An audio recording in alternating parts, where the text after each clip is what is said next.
ചില തെറ്റുകൾ പൊറുക്കപ്പെടണമെങ്കിൽ മക്കളെ ചൊല്ലിയുള്ള വേവലാദികളെ കൊണ്ടല്ലാതെ, മക്കളെ കൊണ്ട് മാതാപിതാക്കൾക്കുണ്ടാകുന്ന തലവേദന കൊണ്ടല്ലാതെ പൊറുക്കപ്പെടാത്ത ചില തെറ്റുകളുണ്ട്. അല്ലാഹു അത് പൊറുക്കണമെങ്കിൽ മക്കളാൽ ഒരു പ്രയാസം, ഒന്നുകിൽ കെട്ടിക്കാൻ നേരം വൈകിട്ടുണ്ട്. ഒരാൾ അങ്ങനെ പറഞ്ഞു, 35 വയസ്സായി പെങ്ങൾക്ക് കല്യാണം വന്നിട്ടില്ല. അള്ളാഹു ആ സഹോദരിക്ക് അതുപോലെയുള്ള വിവാഹം ആലോചിക്കുന്ന സഹോദരിമാർക്കൊക്കെ യോജിച്ച ഇണകളെ അള്ളാഹു നൽകി അനുഗ്രഹിക്കട്ടെ. കല്യാണം കഴിക്കാൻ പോകുന്ന ചെറുപ്പക്കാരുണ്ട്, അവർക്കൊക്കെ ദീനിൽ അവരെ സഹായിക്കുന്ന ഇണകളെ അള്ളാഹു നൽകി അനുഗ്രഹിക്കട്ടെ. ആമീൻ യാ റബ്ബൽ ആലമീൻ.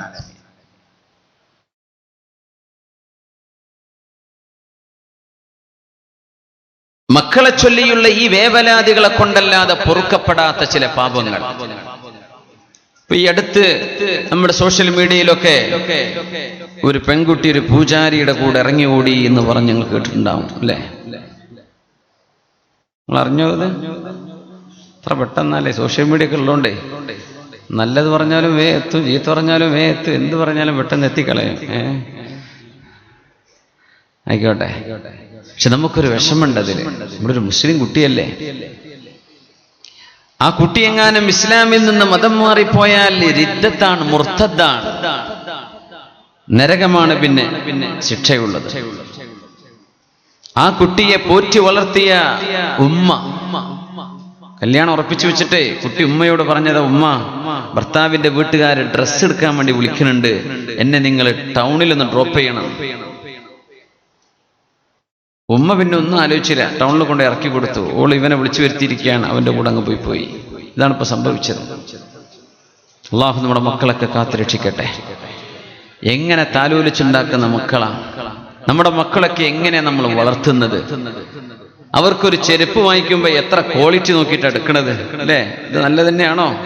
ഷർട്ട് എടുക്കുമ്പോ, ഡ്രസ്സ് എടുക്കുമ്പോ ഇത് ചൂടെടുക്കോ കുട്ടിക്ക്?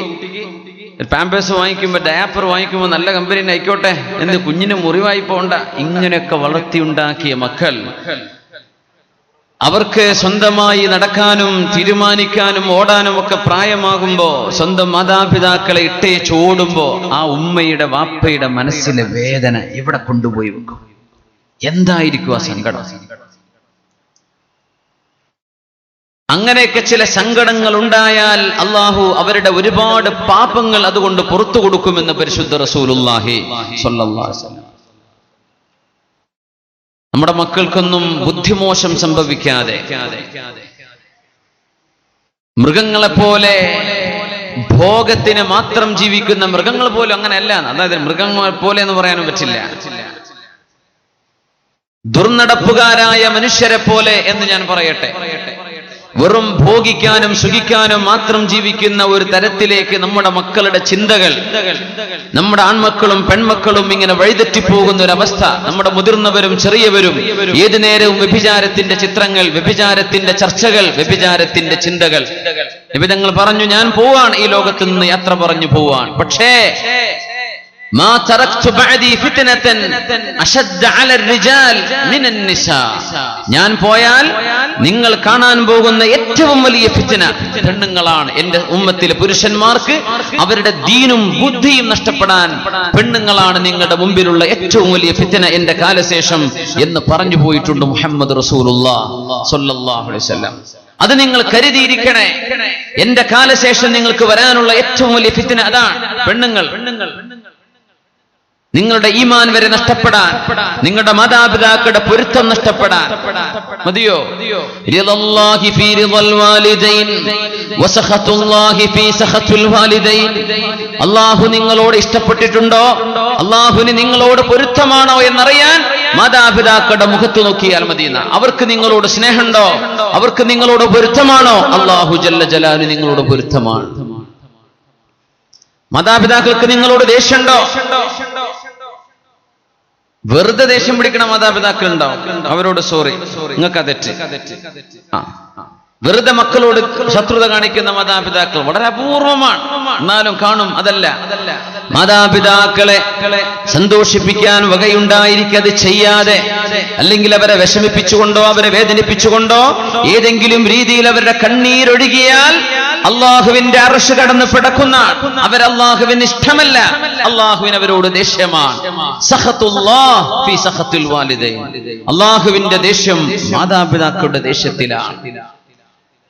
ഇതൊക്കെ നമ്മുടെ മക്കൾക്ക് എഞ്ചിനീയറിംഗിന് പോയാൽ കിട്ടുന്ന ഹദീസല്ല. അവര് മെഡിസിൻ പഠിച്ചാൽ ഇതവിടെ ചർച്ചയല്ല. നമ്മുടെ മക്കള് BBAയോ MBAയോ MCAയോ എന്തെടുത്താലും അവരുടെ കരിക്കുലത്തിൽ ഇതൊന്നും ചർച്ച വരൂല. ഇത് പഠിപ്പിക്കുന്നത് ദീനാണ്, അള്ളാഹുവിന്റെ ശരീഅത്താണ് ഇത് പഠിപ്പിക്കുക. അല്ലാത്തവർക്ക് ഇത് ചർച്ചാ വിഷയം പോലുമല്ല. അതുകൊണ്ട് പൊന്നു മുഅ്മിനീങ്ങളെ ആമുഖമായി ഞാൻ പറഞ്ഞിടാൻ, മക്കൾക്ക് ദീനീ വിദ്യാഭ്യാസം കൊടുത്തേക്കണം.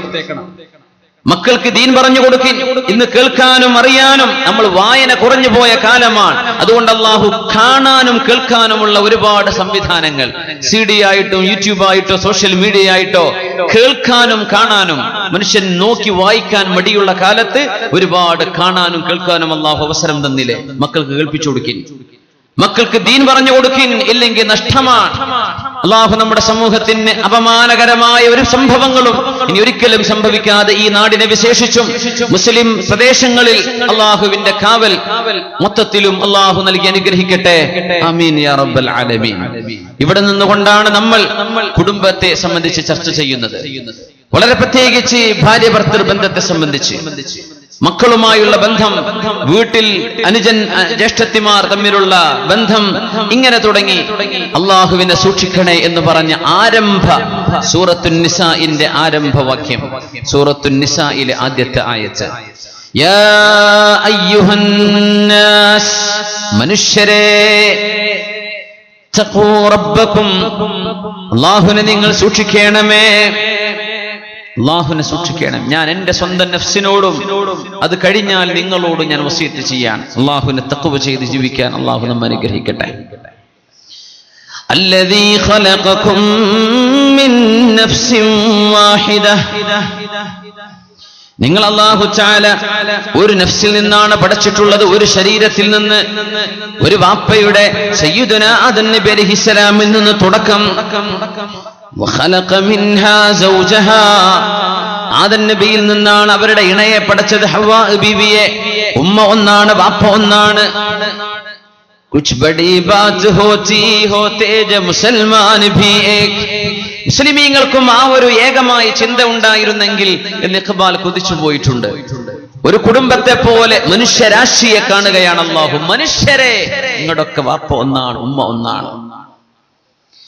وبث منهما رجالا كثيرا ونساء, ഒരുപാട് പുരുഷന്മാരും ആണുങ്ങളെയും അല്ലാഹു പടച്ചത് ആ ഒരു ഉമ്മയിൽ നിന്നും വാപ്പയിൽ നിന്നുമാണ്. ഒരു മാതാവിൽ നിന്ന്, പിതാവിൽ നിന്ന്. നിങ്ങൾക്കൊരു പിതാവും മാതാവും ഉള്ളത് നിങ്ങൾ ഓർക്കുന്നുണ്ടോ? നിങ്ങളുടെ ഭൗതികമായ ജന്മത്തിന് കാരണക്കാരാണവർ എങ്കിൽ നിങ്ങളുടെ ഏറ്റവും വലിയ കാരണക്കാരൻ, നിങ്ങളുടെ സബബുൽ വുജൂദ്, നിങ്ങൾ ഈ ഭൂമിയിലേക്ക് വരാനുള്ള കാരണം അല്ലാഹു അല്ലയോ? അല്ലാഹുവിനെ സൂക്ഷിക്കണമേ. വവസ്സൈനൽ ഇൻസാന ബിവാലിദൈഹി, ശുദ്ധ ഖുർആൻ 4 സ്ഥലങ്ങളിൽ അല്ലാഹുവിനെ അനുസരിക്കണേ, നിങ്ങൾ മാതാപിതാക്കൾക്ക് നന്ദി ചെയ്യണേ എന്ന് പറഞ്ഞിട്ടുണ്ട്. അനിഷ്കുർലി വലിവാലിദൈക, എനിക്ക് നന്ദി ചെയ്യണം, മാതാപിതാക്കൾക്ക് നന്ദി ചെയ്യണം. വസ്വ, ഔസ്വ, 2 പ്രയോഗം കാണും ഖുർആനിൽ. ഔസ്വൈന, നമ്മൾ വസിയത്ത് ചെയ്തു. വസ്വൈന, നമ്മൾ വസിയത്ത് ചെയ്തു. അൻസൽന നസ്സൽന എന്ന് പറയുന്ന പോലെ ഒരു തവണ വസിയത്ത് ചെയ്യാന്ന് പറഞ്ഞ എന്താ? ഞാൻ മരിച്ചുപോയാൽ മക്കളെ എന്റെ കാലശേഷം മക്കൾ ഇങ്ങനെയൊക്കെ ചെയ്യണം എന്ന് വാപ്പ അല്ലെങ്കിൽ ഉമ്മ മക്കളോട് വസിയത്ത് ചെയ്യാം. നിരന്തരം വസിയത്ത് ചെയ്തു, നിരന്തരം പറഞ്ഞുകൊടുത്തു, എപ്പോഴും പറഞ്ഞു കൊടുക്കാൻ, നിങ്ങൾ ഇത് ചെയ്യണേ, നിങ്ങൾ മാതാപിതാക്കളെ നോക്കണേ. അതുകൊണ്ടാ അല്ലാഹു വസ്വ എന്നാ പറഞ്ഞത്. നിരന്തരം അല്ലാഹു പറയാൻ. അൽ ഇൻസാന, മനുഷ്യനോട്. മനുഷ്യരെന്ന് പറഞ്ഞതിൽ ഹിന്ദുവുണ്ട്, ക്രിസ്ത്യാനിയുണ്ട്, മതമില്ലാത്തവനുണ്ട്, ചെറിയ മക്കളില്ലേ, അവരൊക്കെ ഇൻസാനാണ്. അവരോടും അല്ലാഹുവിന്റെ ആജ്ഞയുണ്ട് മാതാപിതാക്കളെ നോക്കണമെന്ന്. മാതാപിതാക്കളെ നോക്കണമെന്ന്. ഇൻസാൻ, ഇൻസാൻ എന്ന വാക്കിന്റെ പരിധിയിൽ മക്കളും വിട്ടുപോയിട്ടുണ്ടെന്നാണ്. പക്ഷേ മക്കൾക്ക് തക്ലീഫില്ല, അതുകൊണ്ട് മാതാപിതാക്കൾ മക്കൾക്ക് പറഞ്ഞു കൊടുക്കണം. അതുകൊണ്ട് മക്കൾ ഒരു നന്മ ചെയ്താൽ അതിന്റെ കൂലി മാതാപിതാക്കൾക്ക്. ചെറിയ മക്കൾ തെറ്റ് ചെയ്താൽ അവർക്ക് ശിക്ഷ ഉണ്ടാവില്ല. അവര് പ്രായപൂർത്തിക്ക് താഴെയാകുമ്പോ, തമ്മീസിന്റെ പ്രായത്തിൽ താഴെയാകുമ്പോ ഉലമാഇന്റെ അഭിപ്രായങ്ങൾ. സുബ്ഹാനല്ലാഹ്, മനുഷ്യനോട് അല്ലാഹു വസിയത്ത് ചെയ്യാണ്, മാതാപിതാക്കളെ നോക്കണേ. എന്താ കാരണം എന്നറിയോ? നീ ഈ ലോകത്തേക്ക് കടന്നു വരാനുണ്ടായ ആദ്യത്തെ കാരണം നിന്റെ ഉമ്മയാണ്, നിന്റെ ഉപ്പയാണ്. അതുകൊണ്ട് മാതാപിതാക്കളെ നീ നോക്കേണമേ, അവരോട് നീ വസിയത്ത് നന്മയോടുകൂടെ പെരുമാറണം, നല്ലത് ചെയ്യണം, അവർക്ക് നന്മ ചെയ്തു കൊടുക്കണം, അവരെ തൃപ്തിപ്പെടുത്തിയേക്കണം, അവരുടെ മനസ്സ് വേദനിപ്പിക്കല്ലേ. അയ്യകൂനൽ വലദു ഗൈളാ, മക്കൾക്ക് വല്ലാത്ത ദേഷ്യം വരുന്ന കാലഘട്ടം അന്ത്യനാളിന്റെ അടയാളങ്ങളിലുണ്ടെന്ന് റസൂലുള്ളാഹി സ്വല്ലല്ലാഹു അലൈഹി വസല്ലം. മക്കൾ ഭയങ്കര ദേഷ്യപ്പെടുന്ന കാലം, എന്തിനും അടിച്ചു പൊട്ടിക്കുക, അങ്ങനത്തെ മക്കളുള്ള കാലം. ദേഷ്യം ഒന്ന് ചോദിച്ചു, പിന്നെ അടുത്തത് പിന്നെ പൊട്ടിക്കലാണ്, അല്ലെങ്കിൽ ഉമ്മയെ തല്ല, വാപ്പയെ തല്ല, അല്ലെങ്കിൽ പിണങ്ങി കിടക്കുക, ഇറങ്ങി ഓടുക, ഇങ്ങനെ പിടിച്ച വാശി. ഇങ്ങനെ മക്കൾ പെരുമാറുന്നത് അന്ത്യനാളിനോട് അടുക്കുന്ന കാലഘട്ടത്തിലാണെന്ന് റസൂലുള്ളാഹി സ്വല്ലല്ലാഹു അലൈഹി വസല്ലം. നമ്മുടെ വീടിനുള്ളിലൊക്കെ നോക്കി മക്കൾ എങ്ങനെ പെരുമാറുന്നത്.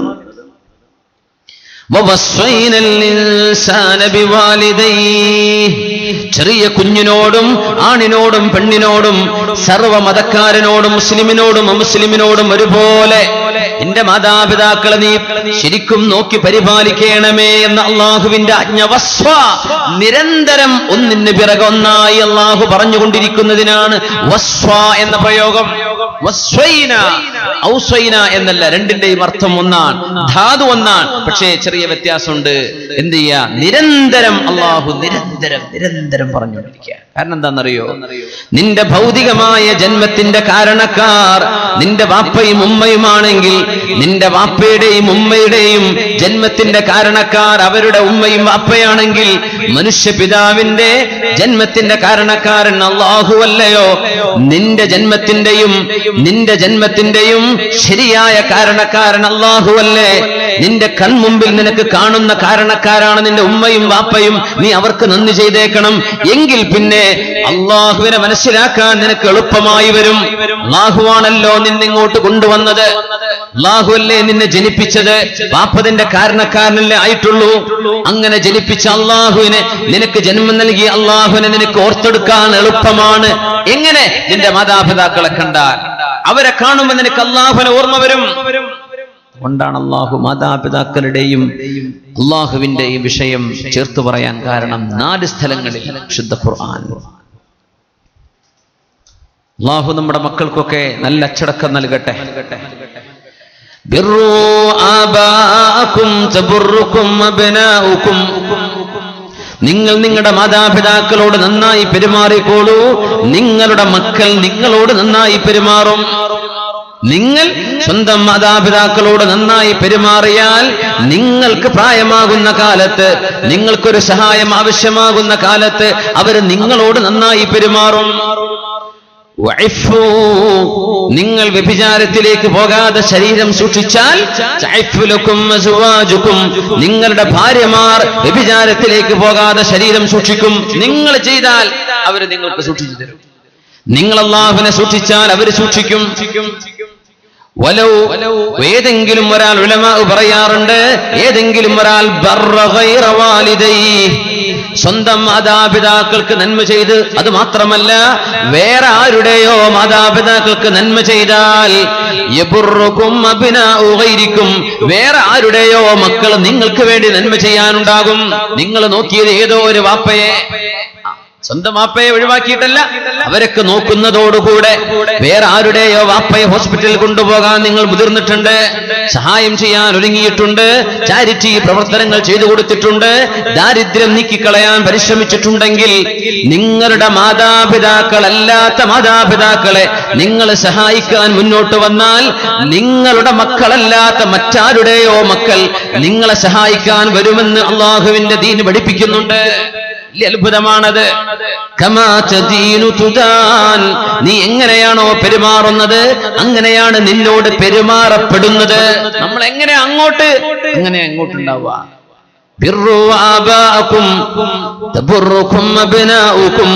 അതുകൊണ്ട് സ്വന്തം മാതാപിതാക്കളോട് നന്മ ചെയ്ത് ഇപ്പൊ തുടങ്ങിയാൽ, വാർദ്ധക്യമാകുമ്പോ നിനക്കൊരു ശബാബ്, ഒരു യൗവനം കഴിഞ്ഞ് കഹലും കഴിഞ്ഞ് ശൈഖൂഖത്തിലേക്ക്, വാർദ്ധക്യത്തിലേക്ക് വരുമ്പോ നിനക്ക് ആവശ്യമുണ്ട് ഒരാളിലേക്ക് ചാരി നിൽക്കാൻ ഒരാളുടെ സഹായം ആവശ്യമില്ലാതെ എഴുന്നേൽക്കാൻ പറ്റാത്ത ഒരാളുടെ കൈത്താങ്ങില്ലാതെ നടക്കാൻ പറ്റാത്ത, ആരെങ്കിലും വായിലേക്ക് മരുന്ന് വെച്ച് തന്നാലല്ലാതെ കുടിക്കാൻ പറ്റാത്തൊരവസ്ഥ വരുമ്പോ സ്വന്തം മക്കള് നിങ്ങൾക്ക് ഉപകാരം ചെയ്യും. നിങ്ങൾ സ്വന്തം മാതാപിതാക്കൾക്ക് നന്മ ചെയ്തിട്ടുണ്ടെങ്കിൽ, വേറെ ആരുടെയെങ്കിലും മാതാപിതാക്കൾക്ക് നന്മ ചെയ്തിട്ടുണ്ടോ, വേറെ ആരുടെയോ മക്കൾ നിങ്ങളെ ഒന്ന് സഹായിക്കാനുണ്ടാകും. ഇതാണ് ശരീഅത്തുൽ ഇസ്ലാം പഠിപ്പിക്കുന്നത്. ഇത് ശരീഅത്തുൽ ഇസ്ലാമിന്റെ വലിയൊരു മനോഹരമായ ഒരു പാഠമാണ്. അള്ളാഹു നമുക്ക് മക്കളിൽ നിന്ന് കൺകുളിർമയെ അള്ളാഹു നൽകി അനുഗ്രഹിക്കുമാറാകട്ടെ. ഏറ്റവും കൂടുതൽ ചെലവഴിച്ചാൽ കൂലി കിട്ടുന്നത് മക്കൾക്കാണല്ലോ. നമ്മൾ വീട് വെക്കുന്ന ആളുകൾക്ക് വേണ്ടി നമ്മൾ ഇവിടെ ദുആ ചെയ്ത് തങ്ങളവറുകൾ അള്ളാഹു അവർക്കൊക്കെ അത് പൂർത്തിയാക്കി കൊടുക്കട്ടെ. ആമീൻ. നമ്മൾ ചെലവഴിക്കുന്നത് വീടിനോ കച്ചവടത്തിനോ വസ്ത്രം വാങ്ങിക്കാനോ സാധനങ്ങൾ വാങ്ങിച്ചു കൊടുക്കുക എന്തോ ആകട്ടെ, ദീനാറൻ തുൻഫിഖുഹു അലാ അയാലിക വദീനാറൻ തതസദ്ദഖു ബിഹി അലാ മിസ്കീൻ. നിങ്ങൾ ചെയ്യുന്ന ധർമ്മങ്ങളിൽ ഏറ്റവും നല്ല ധർമ്മം തുൻഫിഖുഹു അലാ അയാലിക, നിങ്ങളുടെ ആശ്രിതർക്ക് നിങ്ങൾ ചെലവഴിക്കുന്നതാണ്. ആരാണ് ആശ്രിതർ? ബിർറ ഉമ്മക വ അബാക വഅഖാക വഉഖ്തക. റസൂലുള്ളാഹി സ്വല്ലല്ലാഹു അലൈഹി വസല്ലം ഉമ്മാക്ക് നന്മ ചെയ്യണേ, വാപ്പാക്ക് നന്മ ചെയ്യണേ, വഅഖാക വഉഖ്തക, സഹോദരന് നന്മ ചെയ്യണം, സഹോദരിക്ക് നന്മ ചെയ്യണം. നിരാലംബരാണെങ്കിൽ, അവരെ നോക്കി വളർത്താൻ ആളുകളില്ലെങ്കിൽ, നിങ്ങളാണ് ആങ്ങളെയെങ്കിൽ പെങ്ങളെ നിങ്ങൾക്ക് നോക്കൽ ബാധ്യതയാണ്. ജ്യേഷ്ഠന് അസുഖമായി കിടക്കുന്ന ജ്യേഷ്ഠനാണ്, നിങ്ങൾക്ക് അല്ലാഹു ആരോഗ്യം തന്നു വരുമാനമുണ്ട്, ജ്യേഷ്ഠനെ പരിപാലിക്കൽ നിങ്ങൾക്ക് നിർബന്ധമായി വരും. ബിർറ ഉമ്മക വഅബാക വഅഖാക വഉഖ്തക ഫസുമ്മ അദ്നാക ഫഅദ്നാക. ഉമ്മയെ നോക്കണേ, വാപ്പയെ നോക്കണേ, ആങ്ങളെ നോക്കണേ, പെങ്ങളെ നോക്കണേ, പെങ്ങളെ ശ്രദ്ധിക്കണേ. സുമ്മ അദ്നാക ഫഅദ്നാക, പിന്നെ നിങ്ങളോട് അടുത്ത ബന്ധമുള്ളവർ. ഇങ്ങനെ ഇസ്ലാം കുടുംബ ബന്ധങ്ങളെ ഒരുമിപ്പിച്ചിരിക്കുകയാണ്. പിന്നെ എങ്ങനെയാണ് 2 സെന്റ് ഭൂമിക്ക് വേണ്ടി ആങ്ങളെയും പെങ്ങളും തെറ്റുന്നത്? 5 സെന്റ് ഭൂമിക്ക് വേണ്ടി എങ്ങനെയാണ് ചോരബന്ധം മുറിച്ചു മാറ്റുന്നത്? സ്വന്തം ഉമ്മയോടോ വാപ്പയോടോ കൊല്ലങ്ങളായി മിണ്ടാതെ നടക്കാൻ കാരണം ഒരു 5 സെന്റ് ഭൂമി പെങ്ങൾക്ക് വാപ്പ ഏറെ കൊടുത്തതിന്റെ പേരിൽ. വാപ്പമാരത് ചെയ്യാൻ പാടില്ലായിരുന്നു, പക്ഷേ അതിന്റെ പേരിൽ കുടുംബ ബന്ധം മുറിക്കാൻ പാടുണ്ടോ? സ്വന്തം പെങ്ങളോട് മിണ്ടാതെ കഴിയാൻ പാടുണ്ടോ? പെങ്ങൾ ആങ്ങളയോട് തെറ്റാൻ പാടുണ്ടോ? വാപ്പ മക്കളോട്, മക്കൾ വാപ്പയോട്. സമ്പത്തിന്റെ പേരിലല്ലേ മനുഷ്യരെ കളിക്കുന്നത്? എന്താണ് ഈ സമ്പത്ത്? കബറിലേക്ക് കൊണ്ടുപോകോ? ഇല്ല. പക്ഷെ അതിന്റെ പേരിൽ ഉണ്ടാകുന്ന തർക്കങ്ങള്, പിണക്കങ്ങള്, ദുൽമുകള് എന്തെല്ലാം. അല്ലാഹു ഈ സമൂഹത്തിന് ബോധം നൽകട്ടെ. നിബിതങ്ങൾ പറയുമായിരുന്നു സല്ലല്ലാഹു അലൈഹി വസല്ലം, കഫാ ബിൽ മർഇ ഇസ്മൻ അൻ യുദയ്യ മൻ യഊൽ. നിങ്ങൾക്ക് അല്ലാഹു ബാധ്യതയാക്കി വെച്ച ആളുകളെ, നിങ്ങൾ നോക്കാൻ നിർബന്ധമായ ആളുകളെ നിങ്ങൾ നോക്കാതിരിക്കുന്നത് നിങ്ങൾ ചെയ്യുന്ന തെറ്റുകളിൽ വലിയ തെറ്റാണെന്ന് പരിശുദ്ധ റസൂലുള്ളാഹി സ്വല്ലല്ലാഹു അലൈഹി വസല്ലം. അല്ലാഹു അല്ലേ നിസ്കരിക്കാൻ പറഞ്ഞത്? അല്ലാഹുവാണ് ഇവരെ നോക്കാൻ പറയുന്നത്. വാപ്പയുടെ സ്വഭാവം നന്നായിട്ട് നോക്കുക, അല്ലെ ഉമ്മയുടെ സ്വഭാവം നന്നായിട്ട്, അതൊന്നും നോക്കണ്ട. അവരുടെ സ്വഭാവം എന്തോ ആകട്ടെ, നമ്മൾ അവരെ നോക്കിയേ പറ്റൂ. വാപ്പന്മാരൊക്കെ എന്ത് ചെയ്യണം? സ്വഭാവമൊക്കെ നന്നാക്കണം. ആ പഴയ മട്ടത്തെ ആ പിടിച്ച വാശിയും കണ്ണിനൊക്കെ ദേഷ്യം, അതൊക്കെ വാപ്പാരും ഉമ്മാരും ഒന്ന് ഒഴിവാക്കും വേണം. കാലൊക്കെ മാറിയില്ലേ? കുറച്ചൊക്കെ ഒന്നൊരു ഓപ്പൺ മൈൻഡഡ്നെസ് അല്ലേ, ഒരു തുറന്ന മനസ്സൊക്കെ വാപ്പാർക്കും ഉമ്മാർക്കും വേണം. അത് വാപ്പാരന്മാരും മനസ്സിലാക്കുക. പക്ഷെ മക്കളോട് ചില ബാധ്യതകളുണ്ട്, അത് മക്കൾ നിർവഹിച്ചേ പറ്റൂ. വിവാഹത്തിലൂടെ കുടുംബജീവിതത്തിലേക്ക് പ്രവേശിക്കാൻ വേണ്ടി പറയാണ് അല്ലാഹു തആല. കുടുംബജീവിതത്തിലേക്ക് പ്രവേശിക്കാൻ വേണ്ടി പറയാൻ റസൂലുള്ളാഹി സ്വല്ലല്ലാഹു അലൈഹി വസല്ലം തങ്ങൾ ഈ സമൂഹത്തിലെ യുവാക്കളോട് പറഞ്ഞിട്ടുണ്ട്, മനിസ്തതാഅ മിൻകുമുൽ ബാഅത ഫല്യതസവ്വജ്. ചെറുപ്പക്കാരാ, നിനക്ക് മഹർ കൊടുക്കാൻ കഴിവുണ്ടെങ്കിൽ, അഖല്ലു മുതമവ്വിലിൻ, വിലമതിക്കാവുന്ന ഏത് ചെറുതാണെങ്കിൽ പോലും മഹർ നിങ്ങൾക്ക് സ്വഹീഹാകും, മഹർ കൊടുക്കാൻ പറ്റും. അഖല്ലു മുതമവ്വിലിൻ, ഇത്ര തന്നെ വേണമെന്നില്ല. നിന്റെ പെണ്ണ് പൊരുത്തപ്പെടുന്ന ഒരു മഹർ, വിലമതിക്കുന്ന എന്തെങ്കിലും ഒരു മഹർ കൊടുക്കാൻ നിനക്ക് കഴിവുണ്ടെങ്കിൽ, അവരുടെ ചെലവ് പുറത്താൻ കഴിവുണ്ടെങ്കിൽ നിങ്ങൾ വിവാഹം ചെയ്യണേ.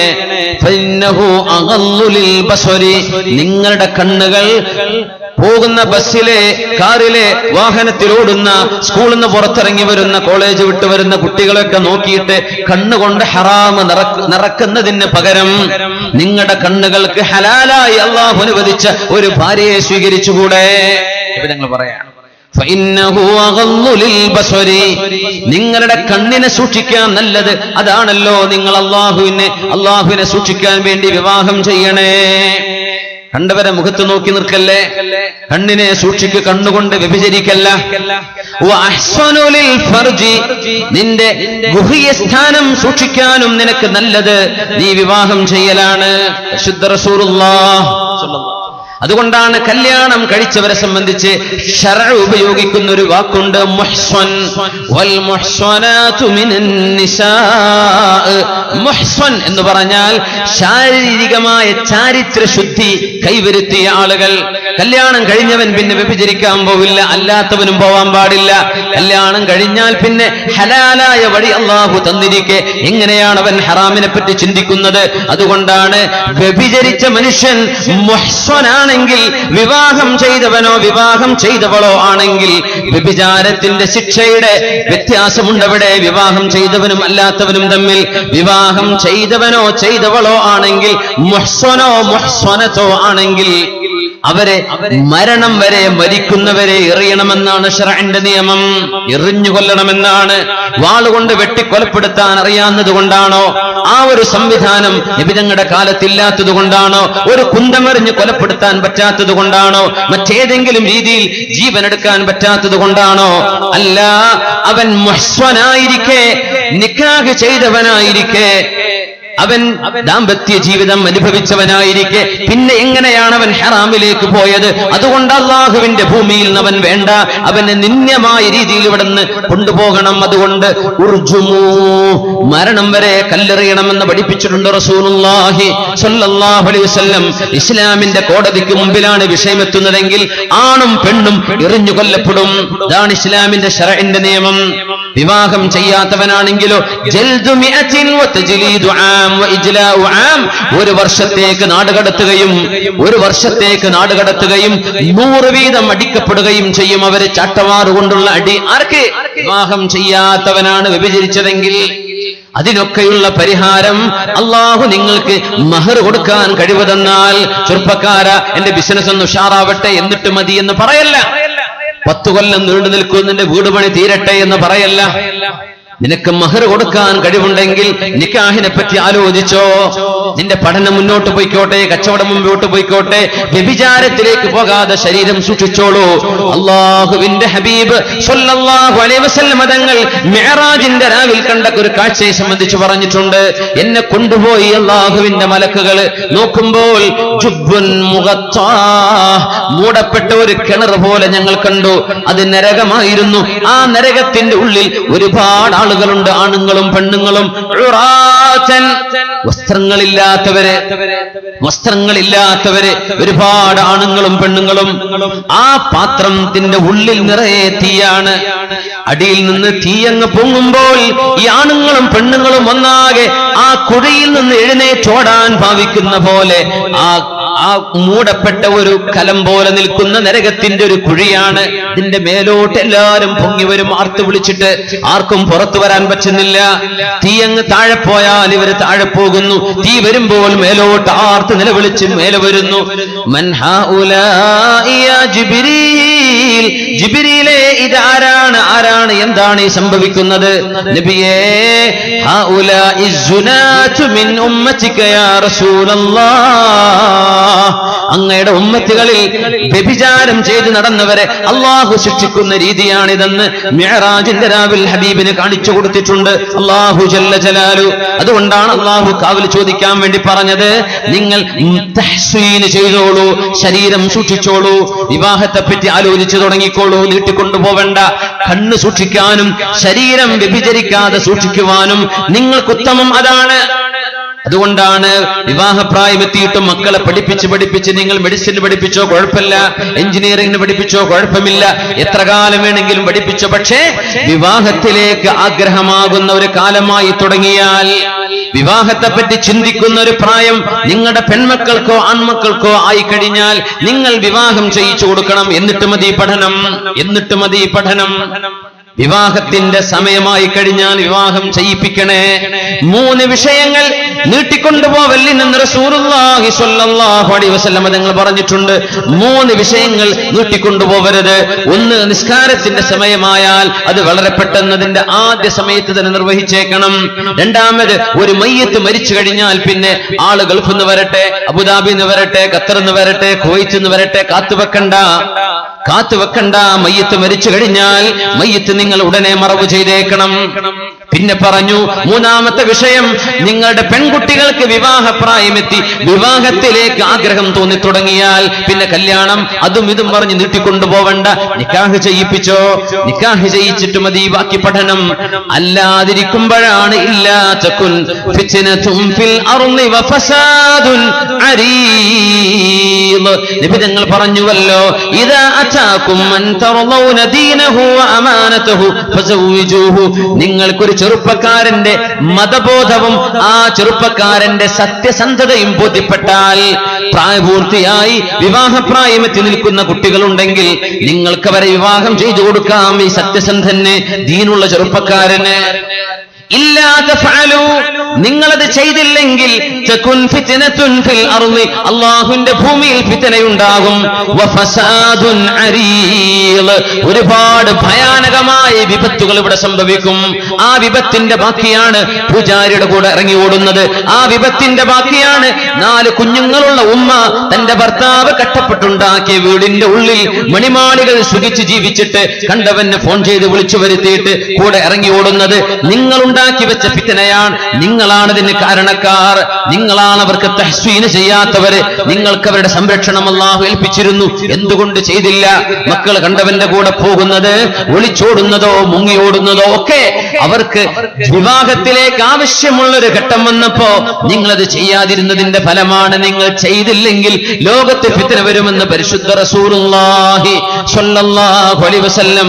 അതുകൊണ്ട് ചെറുപ്പക്കാരോട് അല്ലാഹുവിന്റെ റസൂലിന്റെ ഉപദേശം, മുസ്ലിമീങ്ങളാണ് ഇവിടെ ഇരിക്കുന്നത്, മുസ്ലിമീങ്ങളോട് ഞാൻ പറയുന്നത്, വിവാഹത്തിലേക്ക് ആഗ്രഹം തുടങ്ങുന്ന കാലമായാൽ ചെറുപ്പക്കാരാ, നിനക്ക് മഹർ കൊടുക്കാനും നിന്റെ ഭാര്യയായ സഹോദരിക്ക് ഭാര്യയ്ക്ക് ചെലവ് കൊടുക്കാനും നിനക്ക് സാധിക്കുമെങ്കിൽ നിക്കാഹിനെ പറ്റി ആലോചിച്ചോ.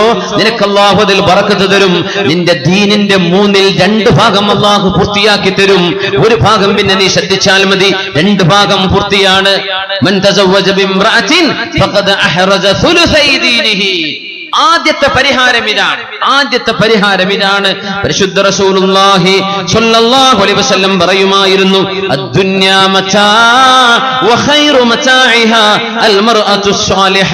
നിങ്ങൾക്ക് ലഭിക്കുന്ന സമ്പാദ്യങ്ങളിൽ ഏറ്റവും വലിയ സമ്പാദ്യം അല്ലാഹുവിനെ ഭയപ്പെട്ട് ജീവിക്കുന്ന ഒരു പെണ്ണാണ്, അല്ലാഹുവിനെ ഭയപ്പെട്ട് ജീവിക്കുന്ന ഒരു ഭാര്യയാണ്. അല്ലാഹു നമ്മുടെ കുടുംബിനികളെയൊക്കെ സ്വാലിഹത്തുകളായി നല്ലവരാക്കി അല്ലാഹു മാറ്റിത്തരട്ടെ. നമ്മുടെ സഹോദരിമാരുടെ ഭർത്താക്കന്മാരെ അല്ലാഹു സ്വാലിഹീങ്ങളാക്കി കൊടുക്കട്ടെ, നല്ലവരാക്കി കൊടുക്കട്ടെ. അല്ലാഹു നല്ലവരാക്കി കൊടുക്കട്ടെ. ഹബീബായ റസൂലുള്ളാഹി സ്വല്ലല്ലാഹു അലൈഹി വസല്ലം തങ്ങൾ ഒരു കുടുംബ ജീവിതം പഠിപ്പിച്ചിട്ടുണ്ട്. അവിടുന്ന് ഭാര്യമാരുണ്ട് നബിതങ്ങൾക്ക്. ആ ഭാര്യമാരുടെ കൂടെ നബിതങ്ങൾ കഴിഞ്ഞ ജീവിതം വളരെ മനോഹരമാണ്. ഹബീബായ സ്വല്ലല്ലാഹു അലൈഹി വസല്ലം തങ്ങൾ നബിതങ്ങളുടെ ഭാര്യമാർ അവര് ആർഭാടങ്ങൾ അനുഭവിച്ചവരല്ല. വീടിന്റെ വലിയ വലിയ സൗകര്യങ്ങൾ മണിമാളികകൾ ഉണ്ടായവരല്ല. മഹാനായ ഹസനുൽ ബസ്വരി റളിയല്ലാഹു അൻഹു ബൈത്തുൻ നുബുവയിൽ വളർന്നു വന്ന മഹാനാണ്. മദീനയിൽ ഹസനുൽ ബസ്വരി തങ്ങൾ പറഞ്ഞിട്ടുണ്ട്, ഞാൻ എഴുന്നേറ്റിരുന്നപ്പോ, ചെറിയ കുട്ടിയായിരുന്നപ്പോ എന്റെ കൈ കൊണ്ട് തൊടുമ്പോൾ ഹബീബിന്റെ വീടിന്റെ മേൽക്കൂര എനിക്ക് തൊടാൻ പറ്റുമായിരുന്നു. ആ വീടിന്റെ ഉള്ളിലാണ് ആയിഷ ബീവി റളിയല്ലാഹു അൻഹ വളർന്നത്. അവിടെയാണ് സുഫിയ ബിൻതു ഹുയൈ ഹുയയ് ഇബ്നു അഖ്തബ് എന്ന് പറയുന്ന പ്രമുഖനായ ഒരു ഗോത്ര നേതാവിന്റെ തറവാടിത്തമുള്ള മകൾ സഫിയ്യ റളിയല്ലാഹു അൻഹ, സഫിയ്യ ബിൻത് ഹുയയ്, അവരെ വളർന്നത് ആ ഒരു കൊച്ചു വീട്ടിലാണ്. അവിടെയാണ് സൈനബ് റളിയല്ലാഹു അൻഹ വളർന്നത്, സൈനബ് ബിൻത് ജഹ്ഷ്. അവിടെയാണ് സൈനബ് റളിയല്ലാഹു അൻഹ നബി തങ്ങളുടെ ഭാര്യ. അവിടെയാണ് ഉമ്മു സലമ റളിയല്ലാഹു അൻഹ ഹബീബായ സ്വല്ലല്ലാഹു അലൈഹി വസല്ലം തങ്ങളുടെ ഉമ്മഹാത്തുൽ മുഅ്മിനീൻ. അവരൊക്കെ വളർന്നത് സുഖസൗകര്യങ്ങൾ അനുഭവിച്ചുകൊണ്ടല്ല, പക്ഷേ അള്ളാഹു അവിടെ സന്തോഷം നൽകി. അള്ളാഹു അവർക്ക് റാഹത്ത് കൊടുത്തു. കാരണം എന്തെന്നറിയോ? പെണ്ണുങ്ങളെ പോലെ, നമ്മുടെ സഹോദരിമാരെ പോലെ ഭർത്താക്കന്മാരോട് കഴിയാത്തത് അവർ ചോദിച്ചിട്ടില്ല. അവർക്ക് അതുണ്ടല്ലോ, നമുക്ക് ഇതില്ലല്ലോ. അവരുടെ വീട് അത്ര വലുപ്പുണ്ട്, നമ്മുടെ ഇത് അത്ര സൗകര്യമില്ലല്ലോ. ഇത് പറഞ്ഞവരല്ല അവര്. നബിയേ, ولا تمدن عينيك إلى ما متعنا به أزواجا منهم زهرة الحياة الدنيا لنفتنهم فيه. മറ്റുള്ളവർക്ക് അല്ലാഹു നൽകുന്നത് നിങ്ങൾ നോക്കിക്കാണണ്ട. അവർക്ക് അത്രയുണ്ടല്ലോ, എനിക്കിതില്ലല്ലോ. അവർക്കതുണ്ട്, എനിക്കതില്ലല്ലോ. ഈ കുറ്റം കുറവും പറയല്ലേ, അള്ളാഹുവിന്റെ ആജ്ഞയാണ്. എന്തെന്നറിയോ? ബിസ്മില്ലാഹിർ റഹ്മാനിർ റഹീം. നഹ്നു ഖസംനാ ബൈനഹും, നാം അവർക്ക് ഓഹരി വെച്ചു കൊടുത്തിട്ടുണ്ട്. സൂറത്ത് സുഖ്റഫ്. എന്ത്? മഈശതഹും, ഓരോരുത്തർക്കും ഇവിടെ ജീവിക്കാൻ ആവശ്യമായത് അള്ളാഹു ഓഹരി വെച്ച് തന്നിട്ടുണ്ട്. ഒരുത്തന്റെ വീട്, അവന്റെ വാഹനം, അവന്റെ സൗകര്യം, ഇതില്ലാത്തവരില്ലേ? ഉള്ളതിൽ ഏറ്റ വ്യത്യാസങ്ങളില്ലേ? അള്ളാഹു കൊടുത്തിരിക്കുന്നതാണ്. നമുക്ക് അസൂയ വെക്കണ്ട. അവരിലേക്ക് കണ്ണുയർത്തി നോക്കി കൊതിയോടുകൂടെ നോക്കണ്ട, ദുരാഗ്രഹത്തോടുകൂടെ നോക്കണ്ട. അള്ളാഹു നിങ്ങൾക്ക് ഓഹരി വെച്ച് തന്നിട്ടുണ്ട്. മഈശതഹും, നിങ്ങളുടെ ജീവിതത്തിന് ആവശ്യമായ എല്ലാം ഓരോന്നും. അതിന്റെ ശേഷം അള്ളാഹു പറഞ്ഞെന്താണെന്നറിയോ? وَرَفَعْنَا بَعْضَهُمْ فَوْقَ بَعْضٍ دَرَجَاتٍ. നിങ്ങളിൽ ചിലർക്ക് ചിലരെക്കാളും അള്ളാഹു സ്ഥാനം കൊടുത്തിട്ടുണ്ട്, ചില ഉയർച്ച കൊടുത്തിട്ടുണ്ട്. അവന്റെ അത്ര നിങ്ങൾക്കില്ല, നിങ്ങളുടെ അത്ര മറ്റൊരാൾക്കില്ല. നിങ്ങൾക്കിടയിൽ വ്യത്യാസം വെച്ചതും അള്ളാഹു തന്നെയാണ്. അതുകൊണ്ട് മത്സരിക്കാൻ നടക്കണ്ട. നഹ്നു ഖസംനാ ബൈനഹും മഈശതഹും, ഓരോരുത്തർക്കും ജീവിക്കാൻ ആവശ്യമായ കാര്യങ്ങൾ ഓഹരി വെച്ച് തന്നത് അല്ലാഹുവാണ്. ആ ഓഹരിയിൽ ഏറ്റ വ്യത്യാസം വരുത്തിയതും അല്ലാഹുവാണ്. വാടക വീടുള്ളവനുണ്ട്, 5 സെന്റ് ഭൂമി ഇല്ലാത്തവനുണ്ട്, വാടക വീട്ടിന് വാടക കൊടുക്കാൻ പറ്റാത്തവനുണ്ട്, മണിമാളിക ഉള്ളവനുണ്ട്, ഏക്കർ കണക്കിൽ ഭൂമിയിൽ ഒരു വീട് വെക്കുന്നവരുണ്ട്, 2 സെന്റിൽ ഭൂമി വെച്ചവനുണ്ട്, 4 സെന്റിൽ ഭൂമിയുള്ളവനുണ്ട്. ഇങ്ങനെയൊക്കെ ഏറ്റ വ്യത്യാസങ്ങൾ ഉണ്ടാക്കിയതും അല്ലാഹുവാണ്. അല്ലാഹു ചെയ്ത പണിയാണത്. നിങ്ങളതിൽ അസൂയയോടുകൂടെ നോക്കല്ലേ. നിങ്ങൾക്ക് ലഭിച്ചതിനെ സംബന്ധിച്ച് ചോദ്യമുണ്ട്, നിങ്ങൾക്ക് തരാത്തതിനെ കുറിച്ച് ചോദ്യമില്ലല്ലോ. അതുകൊണ്ട് അവൾക്ക് അത്രയുണ്ട്, ഇവൾക്ക് ഇത്രയുണ്ട്, ഇതൊന്നും പറയല്ലേ, ബുദ്ധിമുട്ടാക്കല്ലേ.